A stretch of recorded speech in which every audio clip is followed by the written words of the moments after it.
everyone, welcome back to a new video. My name is Mukul Vats. Thank you so much for being here. And in this video, we will discuss regarding the questions based on the Crow concept. And also, if you're new here, then please consider the subscribe button and press the bell icons to get the more updates. Also, you can check this link from the description box. This test you can do, and after that, you can check the explanation here as well. So let's start.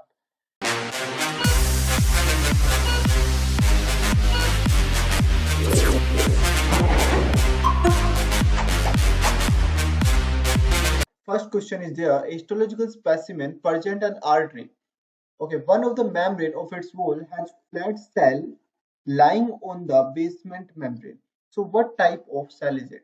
So there is a flat cell that lying on basement membrane. So these type of the cells, choose the answer. Which one you will choose? Yes, that is our endothelium. So what is the endothelium? It is what? It is the inner cellular lining. It is inner cellular lining of blood vessels.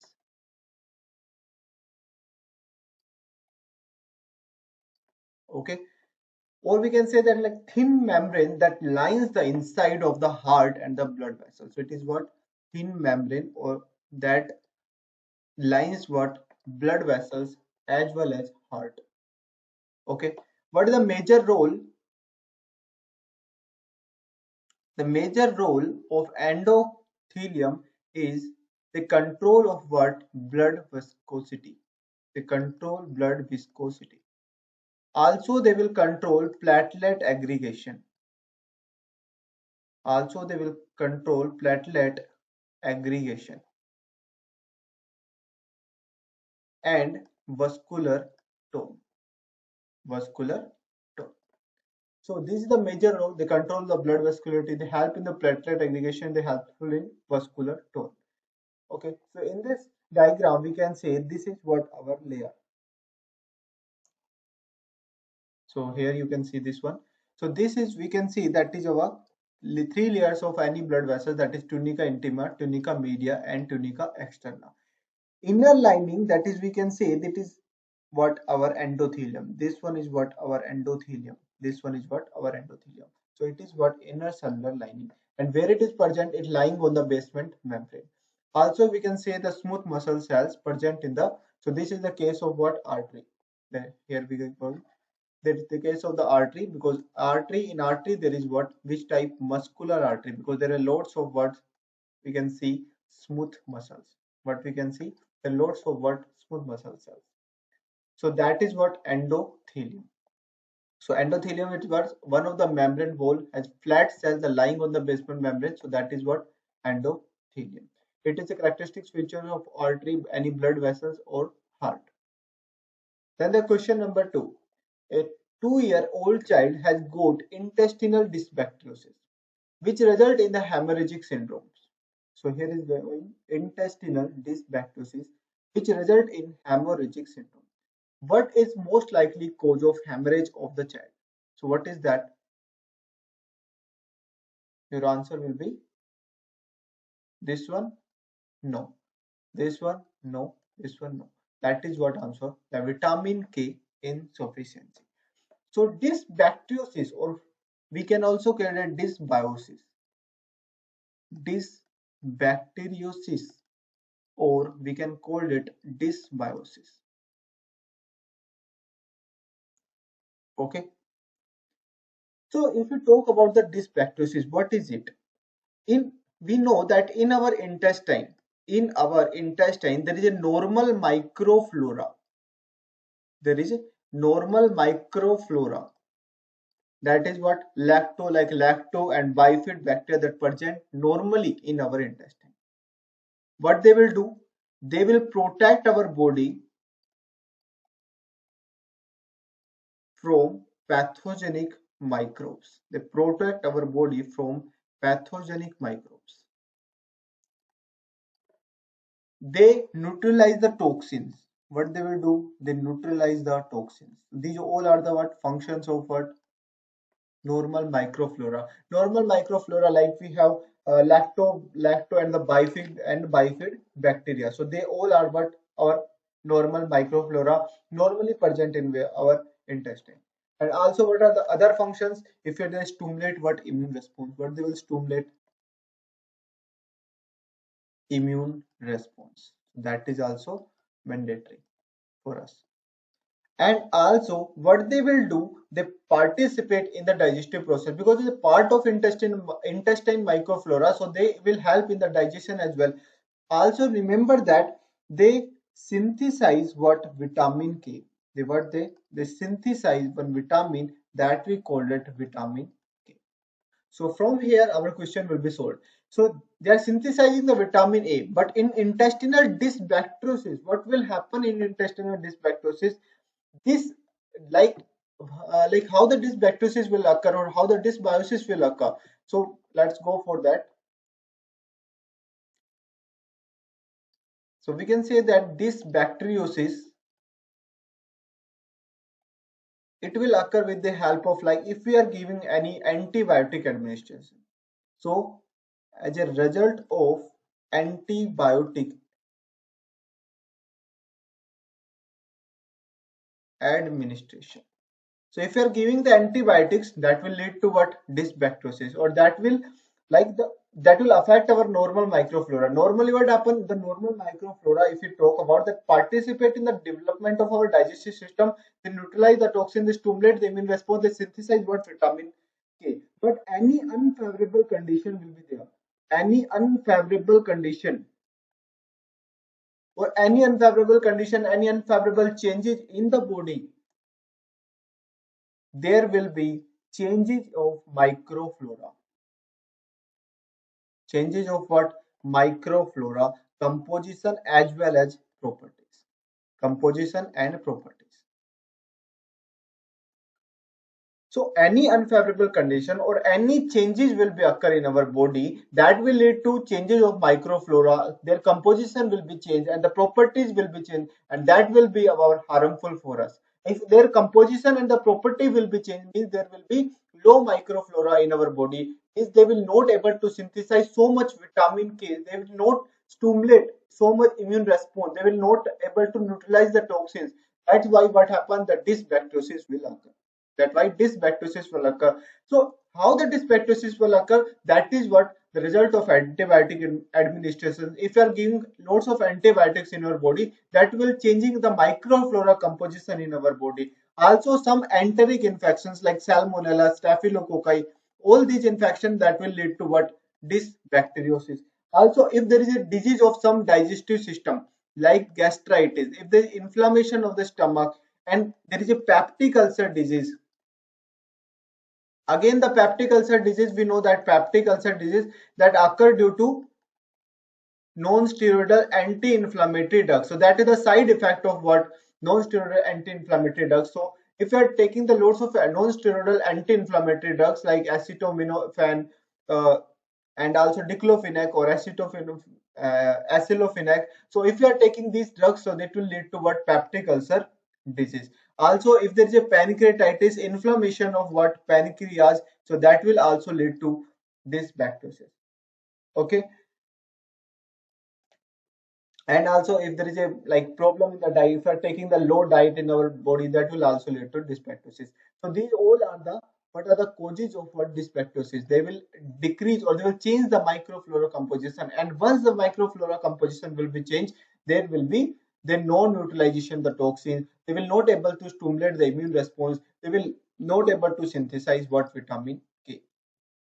So here we can do the question. Now the 2-year child has got what? Intestinal dysbiosis, which result in the hemorrhagic syndrome. So hemorrhagic syndrome, we know that is occurred with the help of vitamin K deficiency. It will occur due to vitamin K deficiency. So what is the most likely cause of hemorrhage of the child? So that we call it vitamin K insufficiency. And what are the symptoms of this biases we will get? Like we will get diarrhea, sometimes we will get the constipation. Also we get flatulence, unpleasant taste in the mouth, nausea, decreased appetite, abdominal distension, pain in the abdomen, belching. All these are the symptoms of what? Dysbiosis. So normal microflora, they have great role in our intestine. So like our normal E. coli, they are present in our bacteria, the lacto and the bifid bacteria, they normally present in our microflora. They help in the digestion and other simple process that I talked here. Okay.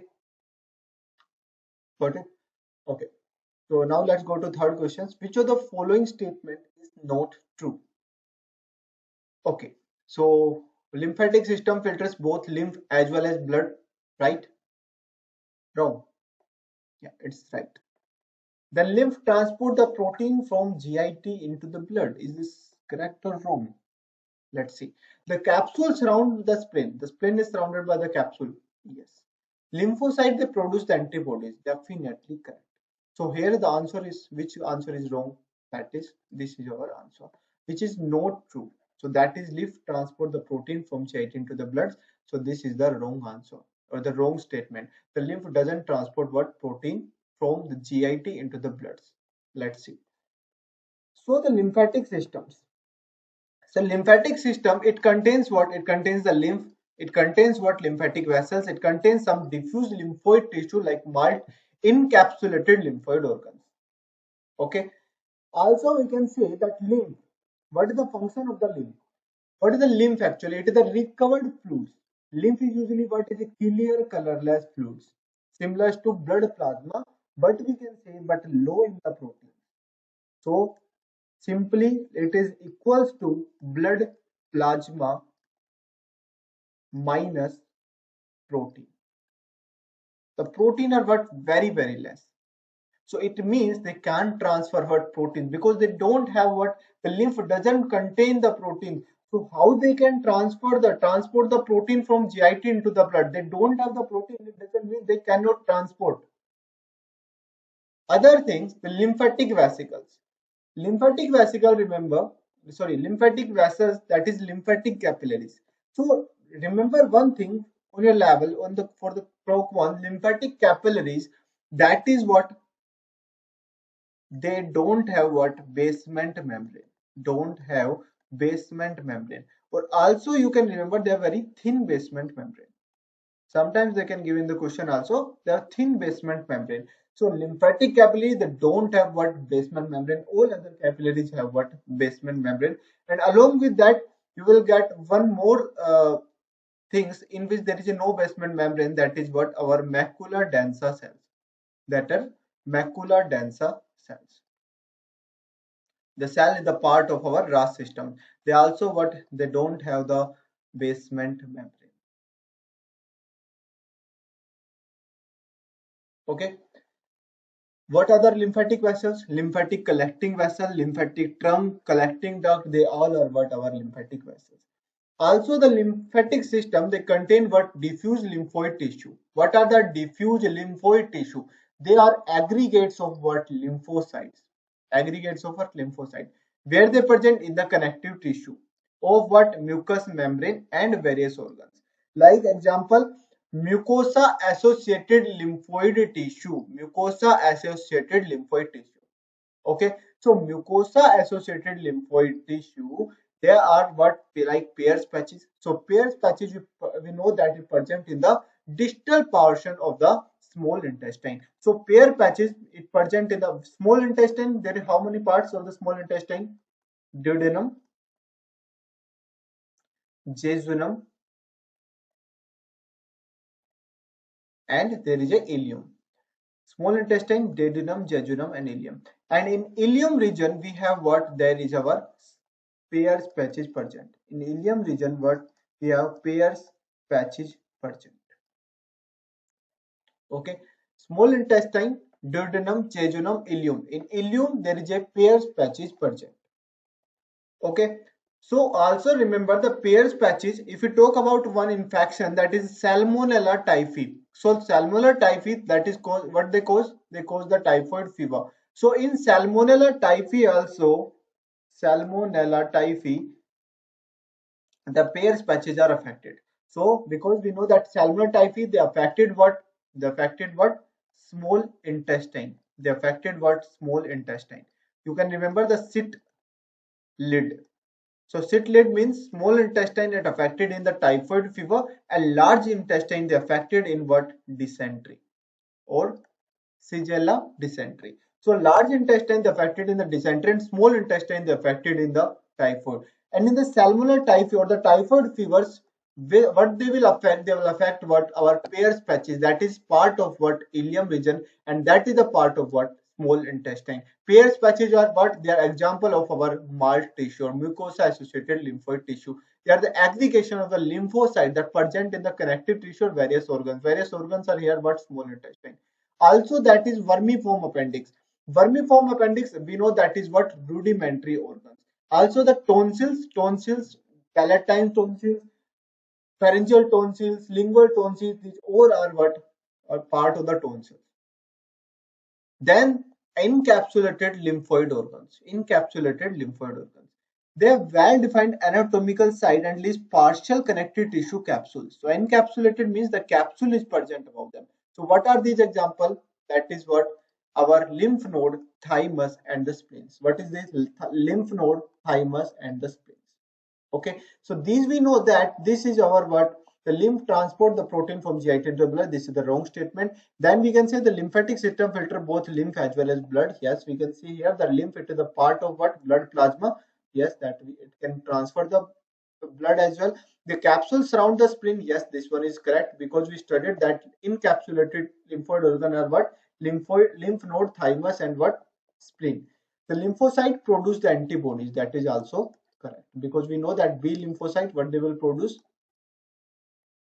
Antibodies. So here again there is function of the lymphatic systems. It filters the dead cell, virus, bacteria, other unneeded particle from the tissue fluids. After filtering, it returns to the tissue fluid to the circulatory systems. Okay. Okay. So we can say that they normally filter what? The blood. They filter the lymph as well as blood. Also, if we talk about the lymphoid organ, if we talk about what? Lymphoid organ. So lymphoid organ, as I already mentioned on the Instagram post, you can check it there also. So lymphoid organ, that is what? Central and peripheral lymphoid organ. So central lymphoid organ are what? These are our thymus and red bone marrow. Thymus and red bone marrow. Or also we can say lymphoid organ are also they are categorized as immuno organs. So peripheral, what you consider, that is our peripheral, that is considered as our lymph node. Then there is a spleen. Then there is a tonsils. So these are what? Our lymphoid organ or the immune organ. And also we can consider one malt also as a lymphoid organ, mucosa associated lymphoid tissue. So this is what peripheral and this is what central lymphoid organ. Remember one thing about them, these are what? Antigen independent. They are what? Antigen independent. Because we know that red bone marrow, they produce what? They produce the normally, they produce what? B lymphocyte, T lymphocyte, and also the B lymphocyte differentiation occur in what? Red bone marrow. Thymus, what they have what? T cell differentiation occur. T cell differentiation occur in thymus. Also remember these are what? Antigen dependent. These are what? Antigen dependent. These are what? Antigen dependent. That is what? Peripheral lymphoid organ. Got it?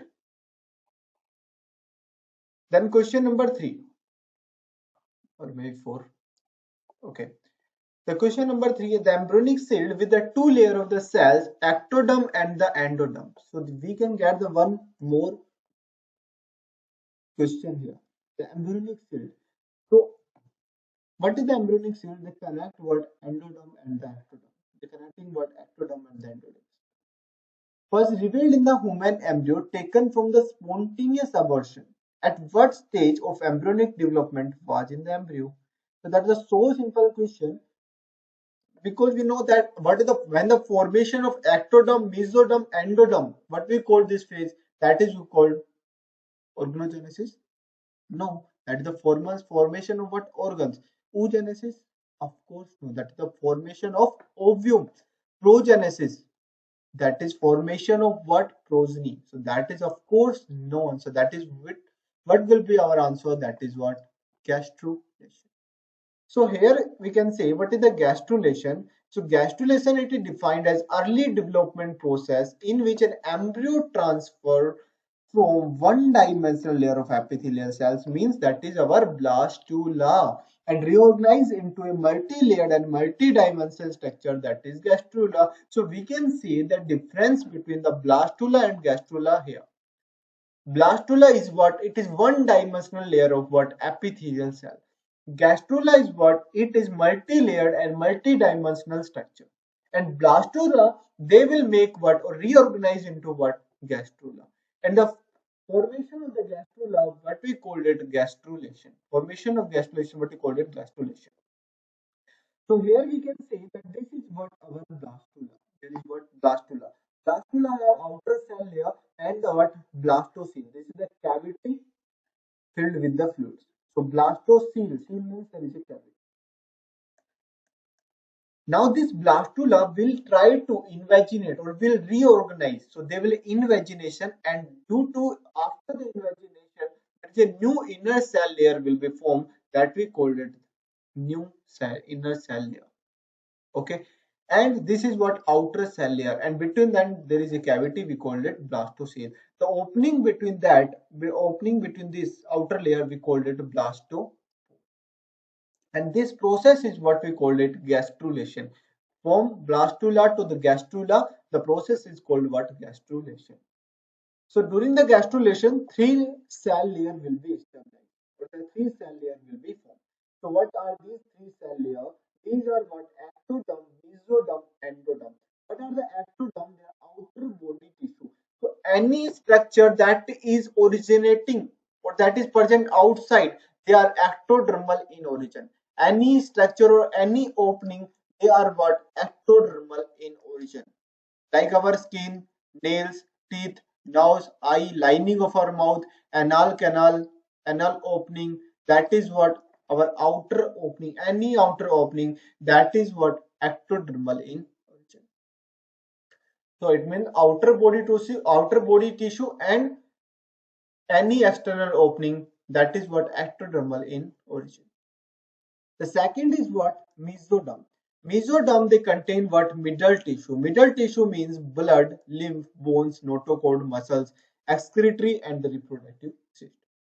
Endoderms, what the inner lining like digestive system, lining of respiratory, excretory, and the reproductive system. Endoderm, the inner lining. Mesoderm, the middle tissue. All the middle tissue they form from mesoderm. Ectoderm, outer body tissue, and the uh, outer external opening. They are ectodermal in origin. There are some exception that we're not going through. So mesoderm and the endoderm, the inner lining. I need all the digestive system or all the digestive system. They are what? Endodermal in origin. All the lining of the respiratory, excretory, and the reproductive system, they are endodermal in origin. Okay, so here you can see one diagram where the ectoderm and the endoderm, they are differentiating, and between them mesoderm is forming. Okay, okay. The similar question for the ectoderm gastrulation. The examination of an eyeball. So examination of an eyeball reveals a congenital pathology of the corneal epithelium. That was the corneal epithelium. Part of what germ layer was damaged during the embryonic development. So corneal epithelium, cornea we know that is our outer structure. So that is again what is termed, how it will derive? They derived from ectoderm. They derived from what? Ectodermal in origin. Okay. Question number 4. Question number 4 is saying the lower limb was injured during the athlete training. Traumatologist made the diagnosis the tendon will rupture. What type of connective tissue the tendon belongs to? So what is that? The lower limb was injured during the athlete training. Okay. The traumatologist made the diagnosis that tendon is rupturing. It is simply asking the what is the tendon derived from? The what type of the connective tissue the tendon is derived from? So what is that? We know that tendon. What is the tendon actually? So tendon is what? It is the connective tissue which connects what? Muscles to our bones. Bone to muscles and muscles to bone. Then one Similar to that, that is our ligament. Ligament is that it connects what? Bone to bone. So that is the anatomical structure or the part of the connective tissue that connect muscles to the bone, that is our tendon, and the ligament is a structure that connect bone to bone. Okay, these are the connective tissue. But which type of the connective tissue they are? So that is what our two type of the dense connective tissue. They belongs to the what? Dense connective tissue. Okay, there is a dense, here is a dense. So which dense? Here is also dense. So which dense? So in the dense there is a two things. The one, there is a areolar connective tissue, and one, there is a fibrous connective tissue. And also there is a regular connective tissue and irregular connective tissue. So what they are specifically belongs to.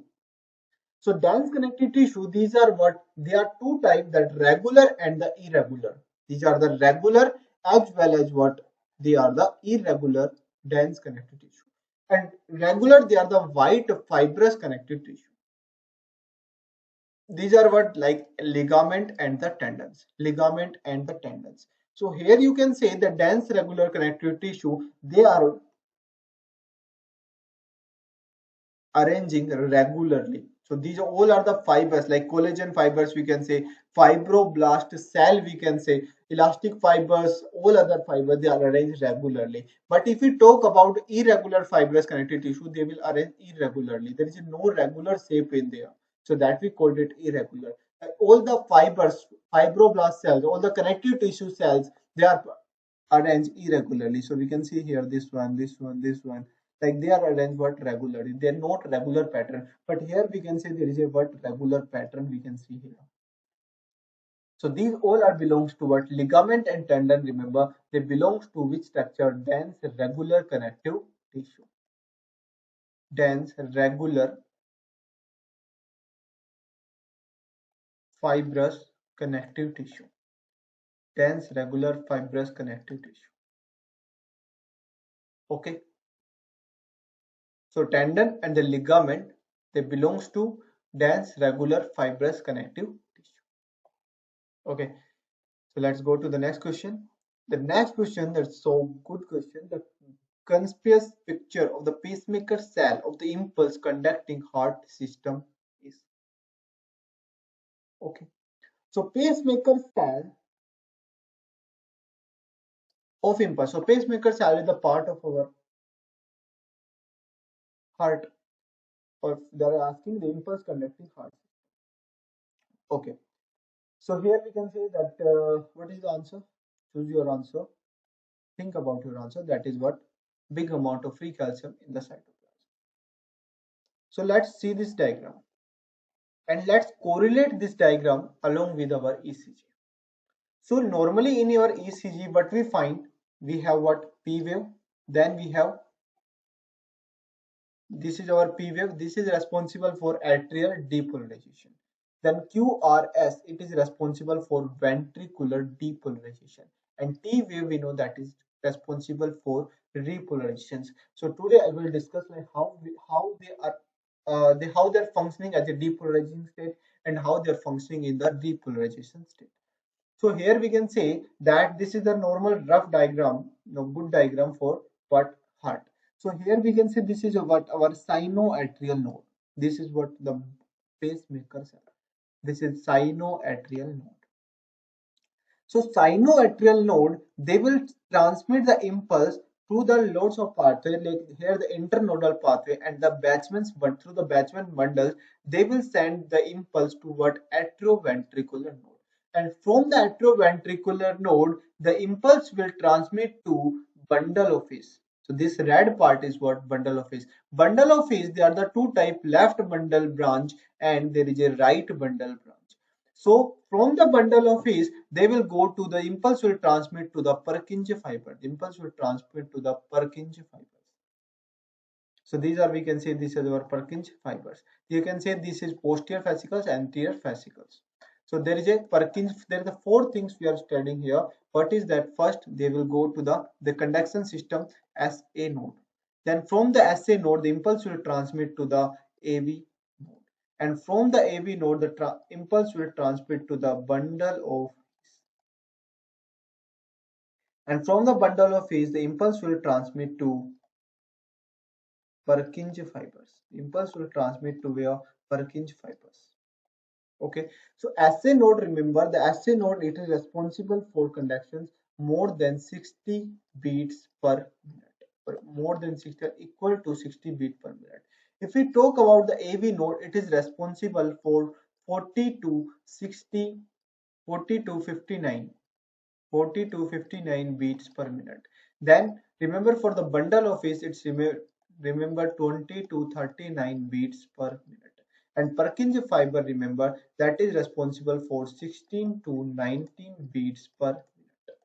So these all are what our conducting system, SA node, AV node, bundle of phase, and the Purkinje fiber. And what they will do, they provide their own automaticity, their own self capability to provide their beats per minute to the provide heart rate. So SA node is responsible for more than 60 beats per minute. AV node is responsible 40 to 59 beats per minute, and bundle of is 20 to 39. Purkinje fiber 16 to 19 beats per minute. Now let's correlate with this diagram with the help of ECG. So here it is what it is association between like impulse transmission that is traveling through our ECG and between the conducting system. So here this is we can say the atria. So during the atria we can say this is what P. So I told that P is responsible for depolarization of atria or atrial depolarization. So here we can see when the P is starting, it is responsible for now the it means that sinoatrial node, our SA node is depolarizing. When the P wave at its peak, so it tells us about that impulse arrives in the AV node, and when the P wave is coming on the baseline, that it means the impulse passes to the bundle of the phase. Now impulse passes the bundle branch between who tells this point, that is P to Q. And at the Q, it means the impulse it passes what Purkinje fiber. The impulse is passing what Purkinje fiber.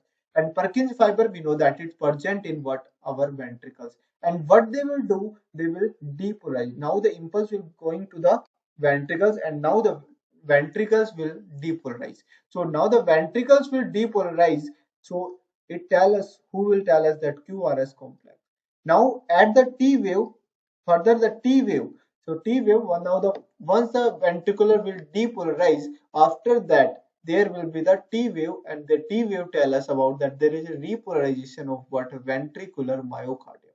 So myocardium means there is a muscles, myocardial muscles will there that will tell us about the repolarization of the ventricular myocardium. So ECG tells us about the depolarization of the atria and depolarization of the ventricle and the repolarization of the ventricle. So this is what association between what the association between the impulse transmission in the conducting system and the ECG. Okay, so from the SA node it will go to the from SA node till bundle of phase. It tells us about the P wave depolarizing. And remember also the conduction system, SA node, AV node, bundle of phase, and the Purkinje fiber. And also remember the Purkinje fiber, they contain what eccentric nucleus. Purkinje fiber, what we have, but eccentric nucleus present in what Purkinje fiber. Also they have the granules that we called it glycogen granules present in Purkinje fibers. Glycogen granules present in where? Purkinje fiber. Okay, got it. Now let's go to the what question number 6. Okay, one more diagram is here. Pacemaker cell depolarization. So how the pacemaker cell will depolarize? So first what happen? There is a slow leaking of sodium channel. There is slow leaking of what? Sodium channel. So that is, so here we can say there is slow leaking of what? Sodium channel. So here one more diagram. That is pacemaker cell depolarization. So pacemaker cell depolarization, it is the diagram between like membrane potential and the time. So this is what our resting membrane potential, and we know the which ion is responsible for the resting membrane potential, that is what our potassium ion. So potassium ion is the ion that is responsible for what our resting membrane potential. Then this resting membrane potential, once the threshold or the impulse will come, they will slow leaking of the sodium channels. So there is what, there is a slow leaking of the sodium channel from the extracellular to the intracellular, and what they will make, What they will do? They will changing the charge of what? Membrane potential. Now what happened? The second, once the threshold potential will come, the ion channel of the calcium will open. Calcium channel will open, and what they will do? They will depolarization. What they will do? They will depolarize. And once the depolarization will happen, the membrane potential will go down. And once there will be equal or the equilibrium potential will be there, the calcium channel will close, and after that potassium channel will open. That will lead to what? Repolarization. And due to that, due to GABA receptor, due to inhibitory action of the GABA receptor, they will do not close, and that will lead to hyperpolarizations, and after the same step will be considered as as it is. So once there is a depolarization, so depolarization, what happened? There is a calcium, but there is a calcium influx, or calcium will open, calcium channel will open, so that will lead to the depolarization state. And after that, there will be what? Potassium channel opening, and that potassium channel will open, that will lead to what? Repolarization. That will lead to what? Repolarization. So that is means the calcium ion that is our responsible for what? Our depolarization. So here in the question we can say the conspicuous picture of the pacemaker cell of the impulse conducting system. So here we have just one clue is there, that is what? Big amount of free calcium in the cytoplasm. That will what it will do? They will do depolarization. Okay. Then question number 6. I think yeah we did. So at the child inherent immunodeficient is revealed that cause humoral immunity is not formed. So we can say that underline this, humoral immunity is not formed. So that cause often the virus infection. What organ does not properly in this case? So what will be answer? Thymus, red bone marrow, lymph node, spleen, palatine tonsils.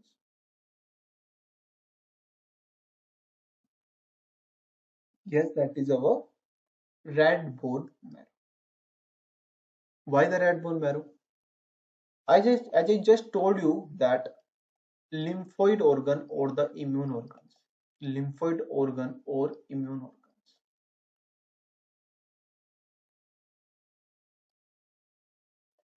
So here we have thymus and the red bone marrow. So we know that the B cells and the T cells, B cells and T cell. So they are produced from red bone marrow. They are produced from red bone marrow. But if we talk about the B cell, the differentiation of the B cell and the T cells. So if we talk about the B cell differentiation. So B cell differentiation, it occurs in the red bone marrow itself. But if we talk about the T cell differentiation, there is a difference in the T cell differentiation. The T cell, they are originated in the red bone marrow, but for differentiation, they will go to thymus, and then they will come back to our blood. So the B cell, they will form and differentiate in the red bone marrow itself. But if we talk about the T cell, they will originate in the red bone marrow and they differentiate in what? Thymus. They will differentiate in what? Thymus. Okay. So these are what our the thymus and the red bone marrow. These are what the responsible for B cell and the T cell productions. So here we can say that humoral immunity. So B cell and the T cell, we know that the B cell is responsible for what? Remember always the B cell that is responsible for humoral mediated immunity. B cell is responsible for humoral mediated immunity. And if we talk about the T cell, that is responsible for central mediated immunity or cellular mediated immunity or cellular mediated immunity. Okay,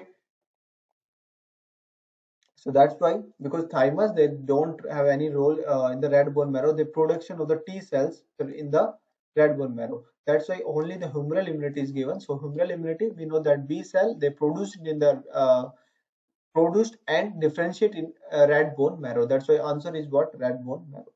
The humoral immunity, we can say that there is antigen is coming, the binds with the antigen. So B cell is there, that is bind, the pathogen is there that will binds with the antigen. Now the activation of these cells. Now after once the activation, there will be the replication, then differentiation. Now some B cell, they will differentiate into the memory B cell, and some will differentiate into the plasma cells. Some will differentiate into the plasma cells. Now this memory cell, they will have unique antibodies that binds with the antigen. But plasma cell, what they will do, they produce what? Antibody, or we call it immunoglobulins. What they will call it? Immunoglobulins. Immunoglobulins, these are what? IgG, IgA, IgM, IgE, and IgD. So that is what gamed. Okay. That is this one I already told. So we can say that any antigens like foreign proteins, virus, any bacteria. So what they will do, they will go to host, they will provide the humoral response, they will provide the cellular response. So humoral response, who will activate it? B cell is responsible for humoral response. T cell is responsible for cellular response. And the no B cell, they are the antigen will combine with the B cells, and what they will do, they will release the antibody secretion, and from plasma cells they will be there will what they will produce the immunoglobulins. T cell, they are the two types. There is T helper cells and the T killer cells. Now T helper cell and the T killer cells, remember, T cell, that is what our T helper, and another one that is our T killer cells. So T helper have the marker that is what? CD4 positive, and T killer have the marker that is what? CD8 positive. T helper cells, they are seen in HIV, and the T killer, they involved in what? Graft rejections. Okay, so T helper and the T killer cell, that is involved in the graft rejections, or the CD8 positive marker for the T killer, and the T killer marker is what? CD4 positive, or the CD cluster differentiation. Okay, okay. The examination of eyeball, there's the same question that I told before. The question number 8, the formation of the ribosome subunit in a cell was disturbed in course of an experiment by means of activated mutagenic factor. This will have effect on the following metabolic process. Okay. So formation of the ribosome subunits. So ribosomes, we know that is responsible for what? Ribosome is our cell organelles. They are responsible for our protein synthesis. Responsible for protein synthesis. That's the direct question they're asking. So that is what? Protein synthesis. So ribosome, remember also, that is what? Two type. There's what? 70S, and another type is what? 80S. So 70S, again they have the types. What you call it? 50S and 30S. So 80S also have the type that we call 60S and the 40S. 60 plus 40 is equals to 80. No. Oh my god. 50S plus 30, that is 70S. That is 80. No, that is wrong. This is what? Correct. Because 80S, that is what? Sedimentation coefficient. So 70S, there are the two types. These are not sum of 50 plus 30 is not the sum of 70. It is not like that. These are what? These are the types of what? 70S. 70S, it present in where? It present in the prokaryotes, means bacteria. If we talk about the 80S, they present in where? Eukaryotes. It present in where? Eukaryotes. Okay. And what the role of the ribosome? They are responsible for what? Protein synthesis. When the ribosomes comes in the question, protein synthesis should comes in your mind. Question number 9, human red blood cells contain no mitochondria. What is the main pathway for ATP production in this cells? Human red blood cell contain no mitochondria. So no mitochondria, we know that. Our mature RBC. Our mature RBC. What they have? They have hemoglobin present. Then nucleus absent. So nucleus will be absent. So mitochondria and other cell organelles will be absent. So mitochondria will be absent. And we know that in mitochondria, so mitochondria that is responsible for aerobic respiration. That is responsible for aerobic respiration. And in aerobic respiration, we talk about what? Krebs cycle, and we talk about what? Electron transport chain, oxidative decarboxylation. So if mitochondria is absent, means there will be mitochondria is absent. If mitochondria is absent, so it means there can be only the anaerobic respiration. That is means anaerobic respiration. So anaerobic respiration, that means it will occur in where? Cytoplasm. And in the cytoplasm, only one pathway or only one ATP production pathway that occur in our body. That is what? That is what? Our glycolysis. So glycolysis, that is what? Anaerobic glycolysis. Which pathway? Anaerobic glycolysis. Because they don't have any mitochondria, so that's why they will do what? Anaerobic glycolysis for ATP production. Okay, so that is again glycolysis. You can check the I button here. You will find the glycolysis. Question number 10. A 42-year-old female present with ptosis, diplopia, and progressive muscular weakness towards the end of the C is found to have antibodies against acetylcholine receptor. So this question we already discussed with in our hypersensitivity video. Again, you can check on the I button here. So you can check that against the acetylcholine receptor, that is what seen in what our Graves disease, oh sorry, myasthenia gravis. So there is a two disease, myasthenia gravis and Graves disease. So that is what example of what? Type 5 hypersensitivity. But if in the option there is a no type 5 hypersensitivity, then go for what? Type 2 hypersensitivity. If type 5 hypersensitivity is not in the option, then go for what? Type 2 hypersensitivity. Also, you can check all the hypersensitivity, complete hypersensitivity video on my YouTube channel. And also you can click on the I button here. Here I think.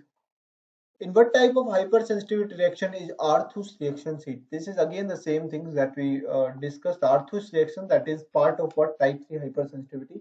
So that is again the localized immune complex mediated. And here I discussed like how the so here you can check one diagram here, that is what? Arthus reaction. So here is what? Arthus reaction. And whenever study about the Arthus reaction, differentiate along with the Wheel and flare reaction, that is what? Type 1 hypersensitivity. So the Wheel and the flare reaction. So here is that comes according to you, that is what? Arthus reaction. So there is some reaction like this and this, so that is what? Arthus reaction. This is what? Localized type 3 hypersensitivity. Local vasculitis is the local result of immune complex. We know that in the type 3 hypersensitivity there is immune complex deposition, that is our type 3 hypersensitivity. Inhale antigens like fungi, animals may induce the similar reaction in the lungs. And which antibody is there? That is Ig type. And also Arthus reaction, remember there is a farmer lung and pigeon breeders lungs seen. So that is the characteristic features of the Arthus reaction, farmer lungs and the pigeon breeders lungs we will see. This is again the reaction that we seen in the type 3 hypersensitivity, the locally injected in the immune injected antigen in the immune individual with IgG antibody.